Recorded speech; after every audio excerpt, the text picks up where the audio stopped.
just wrote on Twitter that the increase of cases in Montreal and in Quebec, that was troubling. And he discussed the matter with Valérie Plante earlier this morning. So he hopes he's going to work on with the city of Montreal to make sure that Montrealers are safe and sound. Don't you have this strong impression of a déjà vu? And this is all discouraging for every citizen. It's all too déjà vu. It is a déjà vu.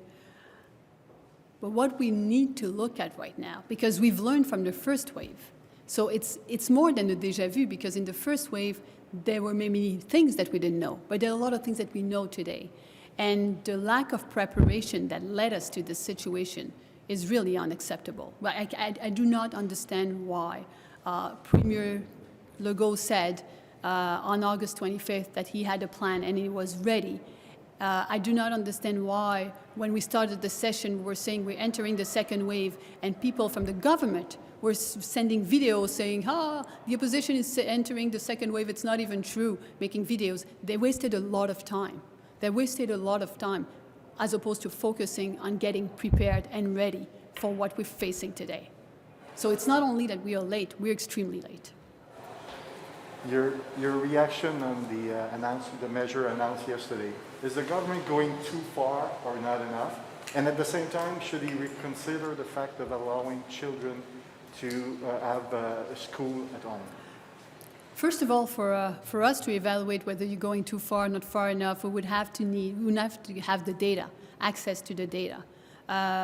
It's not clear what the Santé Publique says versus what the government is saying. So that's the first thing. But there's an element that is clear to me, the lack of preparation for the second wave and the lack of imagination, total lack of imagination and creativity. When you look at what my colleagues said around sports, around education, how did we get there? How did we get there? When 3 weeks ago, again, you had people saying, no, denying that we were entering a second wave. Well, obviously, we are in a very difficult position. But again, we will get through this together, and that's why we, again, want to collaborate with the government. But they need to realize the seriousness of the situation. It is very, very serious. Should they reconsider the fact of allowing children to have school at home?